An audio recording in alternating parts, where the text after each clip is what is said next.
everybody, welcome to Greater Bosqueville Baptist Church. And today we come at you with another sermon coming from Psalms 133. And if you get so blessed to like and subscribe to this channel, I ask you to do so. And don't forget to share this with your family and friends. Behold, how good and pleasant it is for brethren to dwell together in unity. It is like the precious oil upon the head, running down on the beard of Aaron, running down on the edge of his garments. It is like the dew of Hermon, descending upon the mountains of Zion. For there the Lord commanded the blessing, life forevermore. This particular psalm that was read on today is one that paints a beautiful picture of what it looks like if those that are following God, called brethren, will actually dwell together in unity. I think the words are intentionally picked, and they are very powerful throughout the entire psalm. But I want to talk a little bit, just real quickly, about what it means for brethren to dwell in unity. I think we find ourselves in a society that is constantly moving, always looking for the next idea. And of course, the next idea can often be monetized. Businesses are rewarded, many businesses rather, are rewarded richly for innovative thinking outside of the box, and doing things that no one, or at least perceivably, has done before. But when we look at this particular passage and we look at brethren dwelling together in unity, and I just should say people dwelling together in unity, because I believe that this includes our sisters that dwell with us. This is talking about a community of believers. And so when we look at people dwelling in unity, what it appears is that the home state, the place where we're most comfortable, the place where we understand where everything is, the place that we find ourselves able to relax and to just reflect on the day, is less about the four walls that make up our homes, but more about the state of unity that can be found when two or more people relate to one another. It is powerful when people with different views, different experiences, different approaches to life, different upbringings, different parts of the world, different cultures, can actually come together and not only honor the differences that may be present, but also come together and live in such a way that those differences in their lives do not pose a threat to the unity that can be gained and lived out through the Lord. So it's this picture that we have is not something that I believe is common. Yes, there are families with different people in them that live together. There's sometimes multiple families that can come together and can live under one roof and do so and make things happen, pay the house note and do those, keep the water running and things like that. But it perhaps takes a lot of work, and many times in our society at least, somebody's trying to get out so they can venture out on their own. And it's not so much about unity as it is keeping a place to stay. But this particular psalm is one that talks about the home state, the comfortable place, is governed by unity. And this unity is not something that is made up by someone who is amongst the family. This unity comes from the Lord.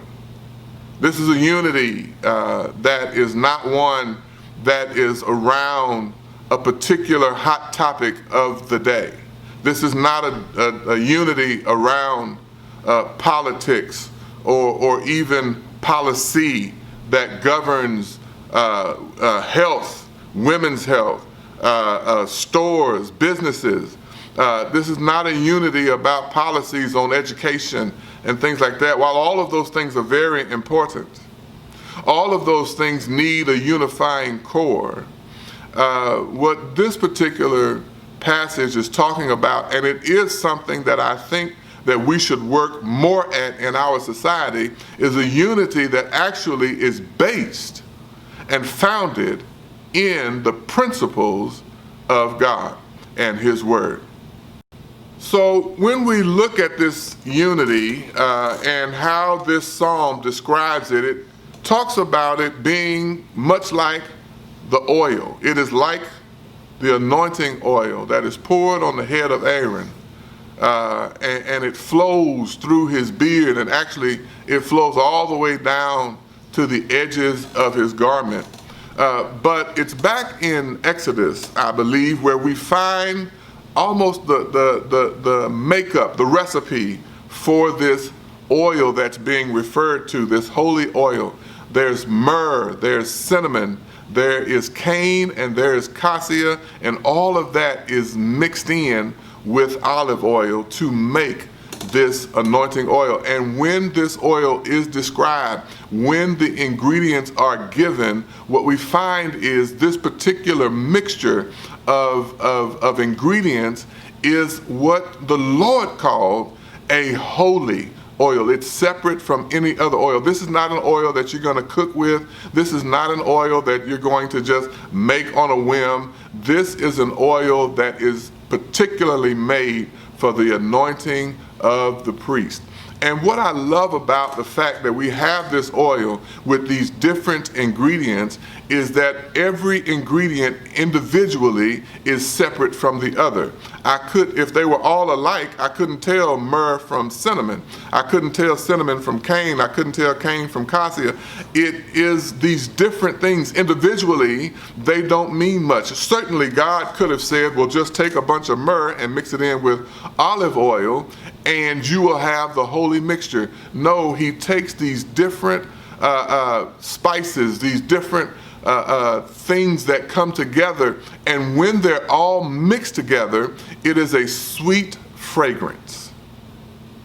It is something that brings pleasure to the nostrils.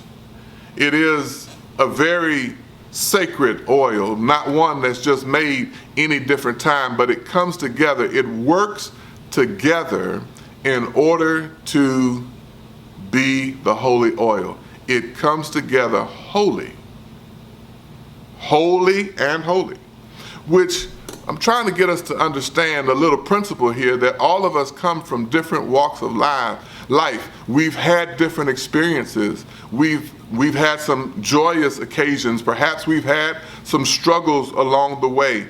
But God can take all of the various things and flavors that we bring to life, and He can mix it together, and He can put it together in such a way that we as a people become holy unto Him. He takes all of our imperfections and He can make a perfect, holy, separate group of people. It is beautiful to think about how the Lord works in this way. He can bring together different things. I've never had myrrh, I've never had cane, I've never had cassia, but there was a cinnamon challenge not too long ago where people would take a big old spoon of cinnamon and try to put it in their mouth and swallow it, and you saw everybody coughing and having a hard time. And it let me know that in large doses, cinnamon by itself is not a good thing to consume by itself. So too much of one thing makes it not what God called it to be. And so when we can come together and we can work together, when God pulls us all together with all of our various differences, and we will unify around him, then it is a beautiful, wonderful thing. It is fragrant, how good it is, how pleasant it is. And then the psalmist goes on to describe it not only as the oil that's running down, he also describes it as the dew from Mount Hermon, or Mount Hermon. I'm not exactly sure how to say the name, but what I will say is that the dew from Mount Hermon it's a special thing, because Mount Hermon is the tallest peak in the region, and it is snow-capped. And there, I've read that it was described as the dew being so thick at the top of the mountain of Hermon that it created puddles, and just a special kind of dew that is a source, actually, of life. And so we have it being looked at, because we can't live without water, and that's what the dew would provide, is water for all of those that were downstream. And so the dew provided water. It is essential.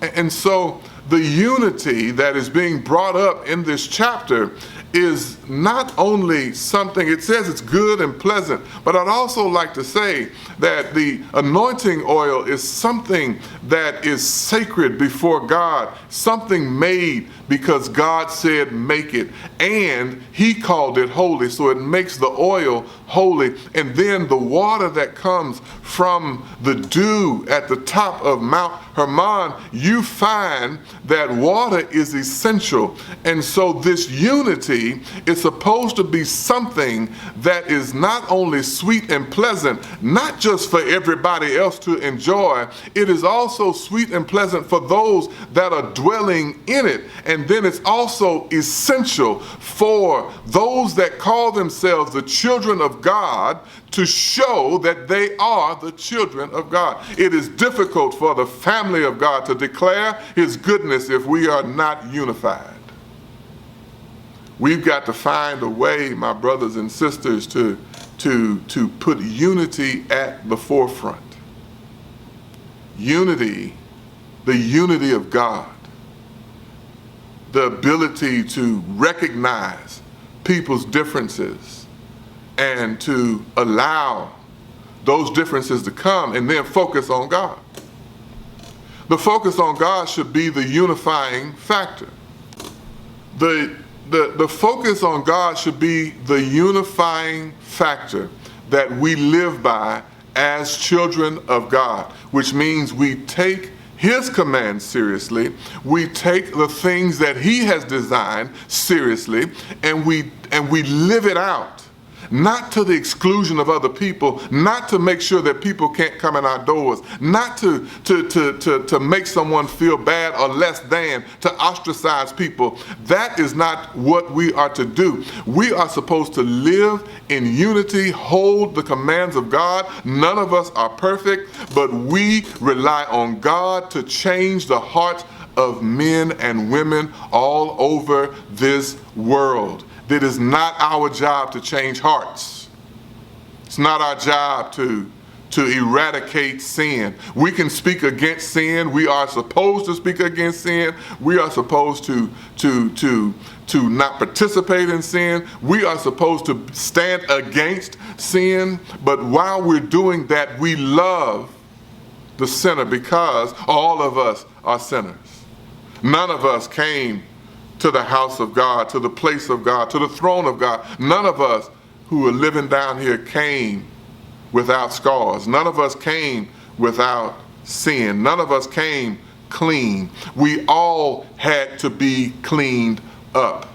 That is why it is so special when the children of God can live in unity. It reminds me, as I get ready to close out, it reminds me of what Jesus said to his disciples in John 13, He commanded them, gave them a new command to love one another as Christ had loved them. They were to love one another. And that command goes to all of those that sign up with Christ and live with him. We are all supposed to love one another as Christ has loved us. And if we can figure out how to love one another the way Christ loved us, if we can figure out how to love one another the way Christ loves us, then we can live in this unity. This unity that is good and pleasant, fragrant, and it carries with it the promise, the command that God gave, life forevermore. May God bless you. May God keep you is our prayer. Thank you for joining us today, but before we leave, I'd be asking you to like this video, subscribe to the channel, and share this with family and friends. And if it is on your heart to donate to this ministry, the link is in the description below.